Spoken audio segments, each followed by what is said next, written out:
देशदूतची team आज परत आली आहे फील्डवरती। आम्ही मालेगाव तालुक्याच्या दहिदी गावात आहोत। या गावाचं वैशिष्ट्य असं की इथे शेतीचे प्रयोग खूप होत आहेत, मात्र महत्वाचा आहे, ही सगळी माळरानावरची जमीन आहे। तुम्ही बघताय ही जमीन, इथे तुम्हाला दगड पण दिसतायत माळरानावरची। ही अशी सगळी भुसभुशीत जमीन आहे आणि या जमिनीवर हे कचवे कुटुंब गेल्या अनेक वर्षापासून शेती कसतंय। ते नुसते कसतच नाही आहेत, पण ते चांगल्या पद्धतीने नवीन टेक्निक्स वापरून शेती करतात आणि नवीन नवीन प्रयोगही करतात। दादा नमस्कार। आणि तुमच्या शेतात आम्ही आलोय, तुमचं नाव सांगा। माझं नाव देविदास कैलास कचवे, माझं ग्रॅज्युएशन झालेलं आहे आणि मी आपल्या एकत्रित कुटुंबाबरोबर शेतीच करतो। शेती करतो। किती शेती आहे एकंदरीत? इथे ही वडिलोपार्जित जी आहे मॅडम, ही 40 एकर शेती आहे आणि इथून गाणं म्हणून जे क्षेत्र आहे तिथं 17 एकर आहे। बर। आणि अजून नवीन आम्ही आता इथे काय म्हणजे मला मुळात सांगा की आपण असं म्हणतो की हा सगळा तुमचा जो या पट्ट्यातला परिसर आहे, ही माळरानावरची शेती आहे। एकदम काय चॅलेंजेस आहेत या माळरानाच्या शेतीचे? सगळ्यात महत्वाचं मॅडम, इथं एक अत्यंत हलक्या प्रतीची जमीन आहे, ओबडधोबड माळरान आहे। तुम्हाला सलग असं एक लेवलला पट्टा दिसणार नाही।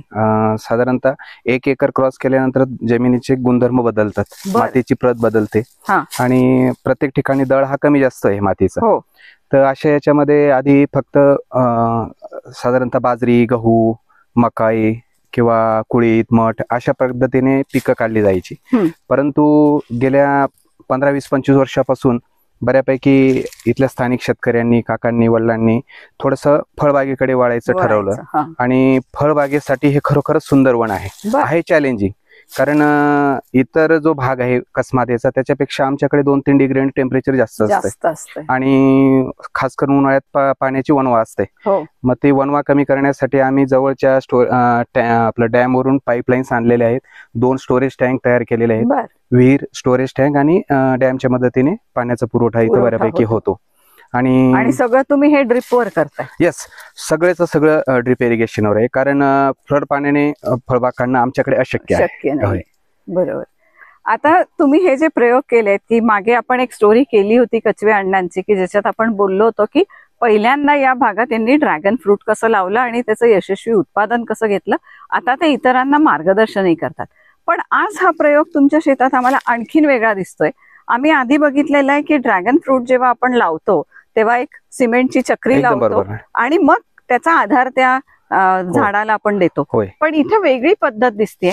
झाड सीताफळाचं आहे आणि सीताफळाच्या झाडावर त्याचा आधार घेऊन हा ड्रॅगन तुम्ही लावलेला आहे। हा काय प्रयोग आहे आणि याच्या मागचा विचार काय?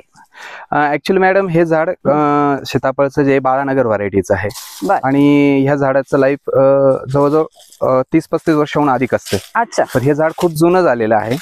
मग ते झाड मरणावस्थेत जाण्याच्या आधी त्याच्यावर आपण ड्रॅगन फ्रूटचा एक एक्सपेरिमेंट केलेला आहे। म्हणजे त्याच्या ज्या वेल ग्रोथ झालेल्या ब्रँचेस आहेत, त्या ब्रँचेसवर आपण ड्रॅगन फ्रूटचे वेल चढवून फॉर एक्झाम्पल इन फ्युचर जर आपलं सीताफळचं उत्पन्न स्टॉप झालं तर आपल्याला त्या जागेवर वेस्टेज न जाता आपल्याला करंट लगेच ड्रॅगन फ्रूटचं उत्पादन मिळू शकतो आणि त्या झाडाचा त्याला आधार आहे। येस, एक फाउंडेशन त्याला मिळेल। कारण ड्रॅगन फ्रूट मध्ये जनरली जी आपली रेग्युलर पद्धत आहे पोल पद्धत आहे, पोल आणि पोलवर एक स्ट्रक्चर किंवा सिमेंट आहे आणि दुसरी आता नवीन सिस्टम आले त्याला ट्रॅलिस सिस्टम म्हणतो, ज्याच्यावर एक रोज असतात तारांचे आणि कमी डिस्टन्स मध्ये आपण ते ड्रॅगन फ्रूटची लागवड करतो। पण हे एक एक्सपेरिमेंटल बेसवर आहे। अच्छा। म्हणजे जशी जमिनीचं चॅलेंज आहे ना, तसे सोल्युशन्स काढण्याचा प्रयत्न आहे। आम्हाला खूप छान वाटतंय की नैसर्गिकरित्याच जर का त्या ड्रॅगन फ्रूटला आधार दिला तर त्याचं काय होतं।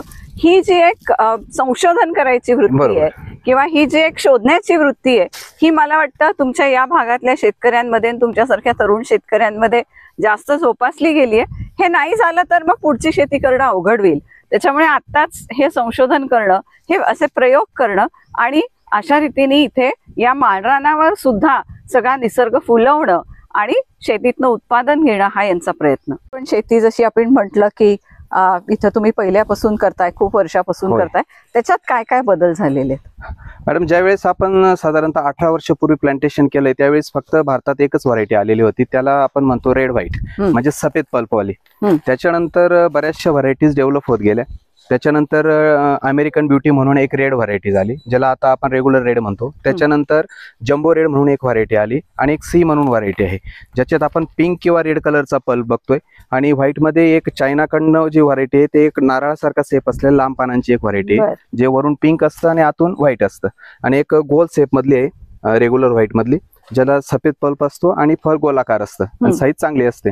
आणि आता अजून एक नवीन व्हरायटी डेव्हलप झालेली आहे, ज्याच्या वरचं जे स्किन आहे ते येलो कलरचं आहे आणि आतला पल्प हा व्हाईट कलरचा. तर आजच्या तारखेला आपण जवळजवळ सगळेच व्हरायटीज प्लांटेशन केलेले आहे. येणाऱ्या काळात सगळ्यांचं उत्पन्न दिसेलच. बरोबर. आणि या सगळ्यालाही चांगलं मार्केट मिळतं, अत्यंत चांगलं मार्केट. वास्तविक पाहिलं ना मॅडम, एक आपण जे म्हणतो ऑर्गॅनिक, जैविक किंवा नॅचरल, वास्तविक हे नॅचरलच आहे, परंतु शेतात आल्यानंतर थोडंसं त्याचे लाड होतातच. मग थोडा ऑर्गॅनिक आणि अत्यंत कमी रासायनिक अशा पद्धतीने आपण त्याला ग्रो करतो आहोत. म्हणजे हेल्थ बेनिफिटच्या दृष्टिकोनातून तुम्हाला सांगायला नको, खूप महत्वाचं फळ आहे. डायजेशन सिस्टम झालं, स्किन साठी झालं, तुमचं हार्ट पेशंट साठी झालं, डायबेटिक पेशंट साठी झालंय, म्हणजे त्याचे खूप मोठे फायदे आहेत. परंतु जेव्हा शेतकरी सांगतो त्यावेळेस महत्व पटत नाही. सुरुवातीला आम्हाला मार्केटिंगला त्रास झाला, पण आम्ही डॉक्टर लोकांचा एक मार्गदर्शन घेऊन, त्यांना माहिती देऊन, त्यांना बॉक्सेस गिफ्ट देऊन एक पद्धतीने मार्केटिंगला स्टार्ट केलं. सुरुवातीला अडचणी आल्या, पण आजच्या तारखेला तुम्ही ऑल ओव्हर इंडियामध्ये कुठेही मार्केटिंग करत आहे. आता लोकांना सुंदर मार्केट व्हायला. अगदी खरंय.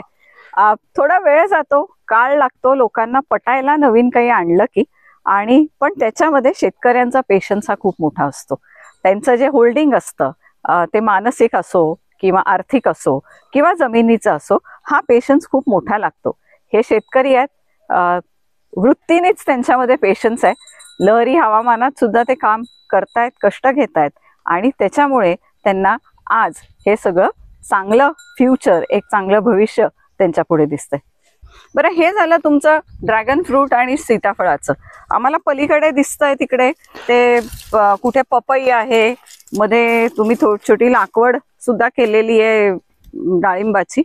तर इथे हे कसं म्हणजे टिकणार कसं आहे आणि जगणार कसं आहे?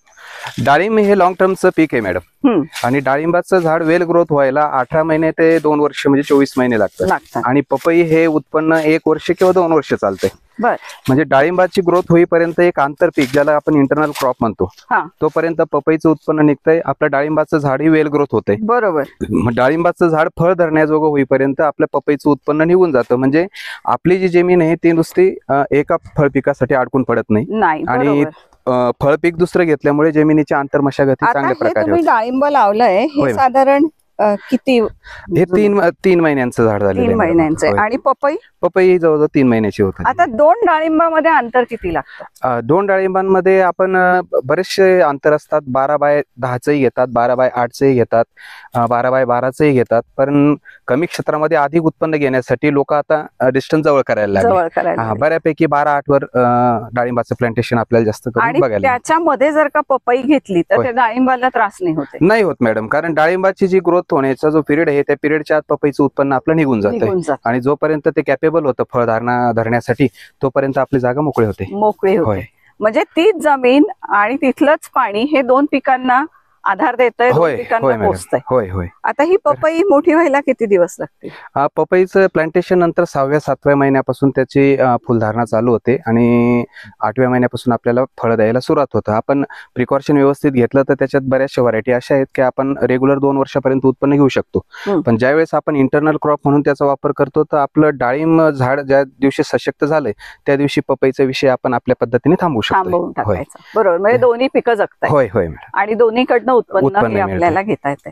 आंतरपिकाची ही जी पद्धत आहे ही आपल्याला एक आधारभूत पद्धत म्हणून दिसते. एका पीक येताना त्याच्या मधल्या काळात दुसरं पीक घेणं आणि ती जमीन पुन्हा वापरणं, ती जमीन आहे त्याच परिस्थितीत त्याचा मॅक्सिमम वापर करणं, हे आपल्याला इथे दिसते. वेगवेगळे प्रयोग आहेत, नाविन्य प्रयोग आहे. आणि या खडकाळ अशा जमिनीमध्ये सुद्धा काहीतरी चांगलं चैतन्य आणण्याचा हा प्रयत्न आहे. हे कछवे कुटुंब एकत्रित कुटुंब पद्धतीने ही ते सगळी मोठी शेती सांभाळते. दुसऱ्यांना ते मार्गदर्शनही करतायत. अगदी वेगवेगळ्या राज्यातनं लोक इथे मार्गदर्शन घ्यायला येतात. आणि हा एकंदरीत यांचा यशस्वी प्रयोग आहे. त्याच्या मागे एक संशोधन वृत्ती आहे आणि अर्थातच खूप सारी मेहनत आहे. ही मेहनत आहे म्हणून तुम्हाला इतकं सगळं हे सुंदर दिसतंय. आणि त्याच्या मागे असलेली, जसं मी म्हटलं, एक संशोधन वृत्ती आणि अर्थातच खूप सारी मेहनत आहे. तुमच्या मेहनतीला आमचा सलाम आणि तुम्हाला खूप धन्यवाद साऱ्या मॅडम. शुभेच्छा. धन्यवाद मॅडम.